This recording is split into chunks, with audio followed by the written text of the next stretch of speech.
All right, guys, we are back once again We with are back. with another episode of movies that wrestlers played in. Oh no. Oh yeah! This time around, we're gonna have 4 films since this is a Stone Cold 4 movie collection. So, Oh man, no, you're not for what? but I guess I'll call this the Stone Cold edition since they're all Cold? Stone Cold films.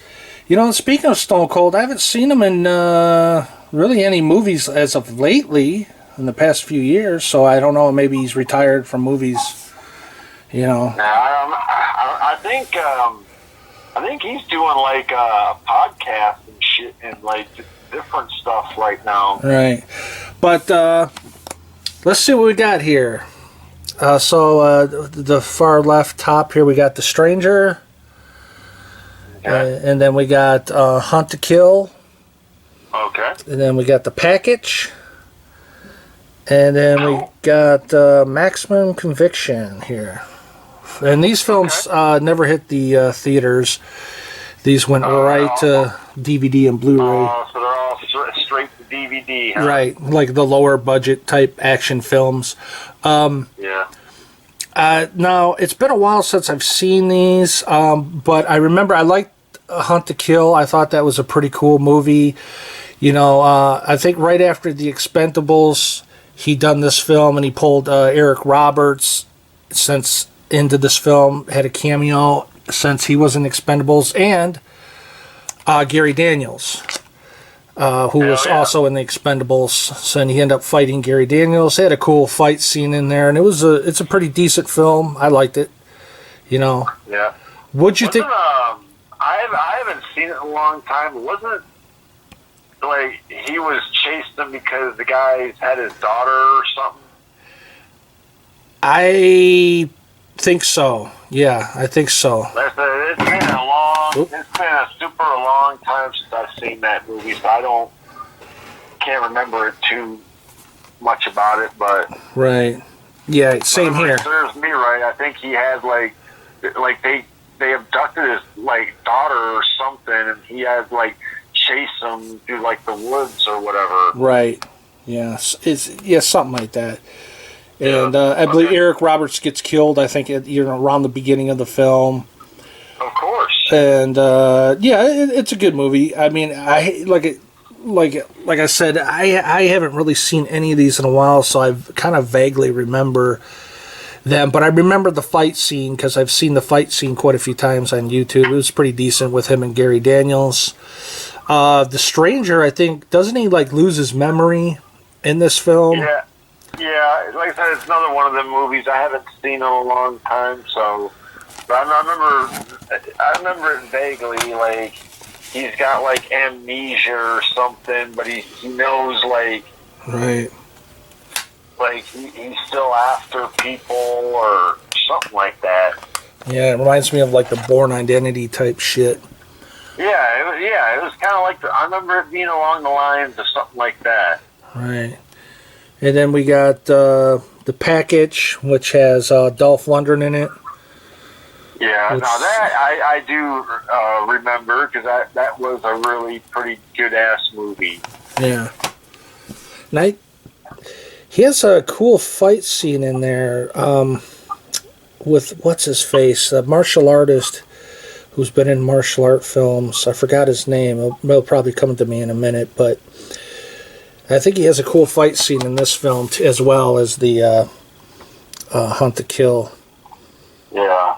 You know, I think his name is Jerry Tribble. You know, Jerry Tribble's a martial art movie actor. He's been around, I think, since the late 80s. He was even in the movie Heat. He was one of the cops that was on the good guy cop with Al Pacino and whatnot.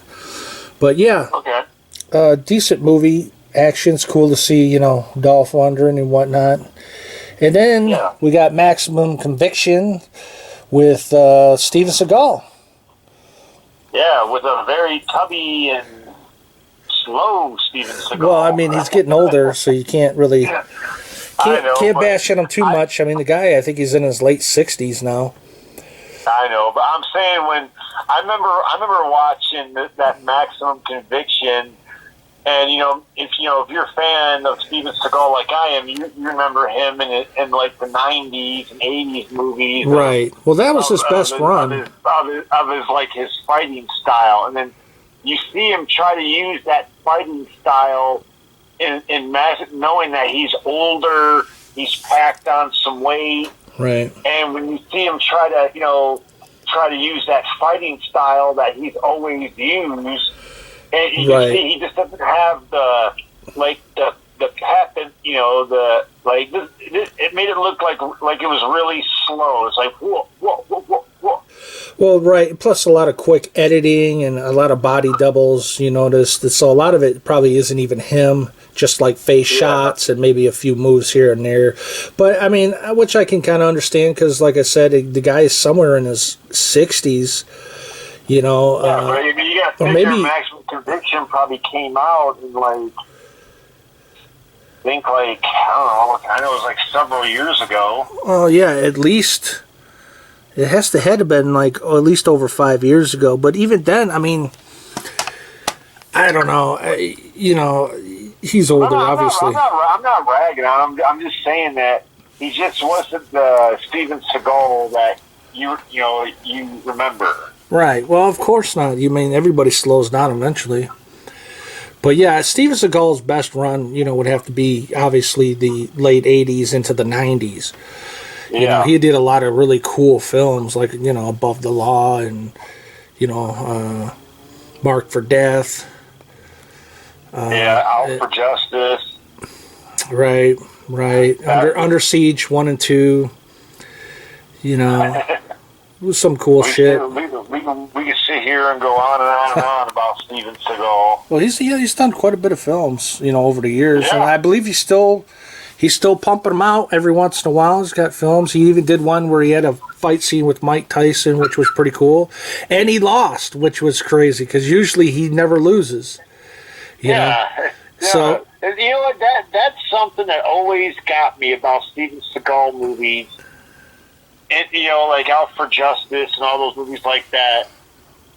Like, the people that he fights can never seem like they get a hit on him. Right. They never get the best of him at all, really. Yeah. I mean, he's always able to really easily kind of whoop everyone's ass, and not really get his ass kicked at all that much. Yeah. Except for, I think, in Hard to Kill, where they pull out shotguns, they shoot him, they kill his wife. They fucked him up real bad. I'm talking about that. Yeah, they might have shot him, but I'm talking about as far as anybody kicking his ass. Right, as far as a fist fight, nothing. He never really got his ass kicked at all. No. But he's been around a long time, man. But yeah, I think we'll go ahead and wrap it up here, guys. But yeah, that's been another edition of movies that wrestlers played in. This is the Stone Cold Steve Austin. Steven Seagal edition. Yeah, it's the Stone Cold edition. And if you could find this 4-pack, for under $10, I would say it's definitely worth picking it up. I think I paid that. I don't remember what I paid for this, but I believe I picked it up at Target. This Steelbook here, 4-pack. Yeah. Many years ago, I think maybe 2014, 2015, something like that. But I mean, if you like, action movies, you can't go wrong with this set here. So anyways, I'd have to say probably to me the best movie out of all that whole 4-pack would be The Package. Yeah, I really liked Hunt to Kill. Just because he had a cool fight scene with Gary Daniels. Yeah, well, there you go. There you go, people. If you pick up that 4-pack, those are the two to watch right there. That's mine and Ken's pick. Yep, the Hunt to Kill and The Package. Kill and The Package. Remember that one. But the rest of them are decent as well. So anyways, yes, we will wrap it up there. Hope you guys enjoyed. That's it for this video, and peace out.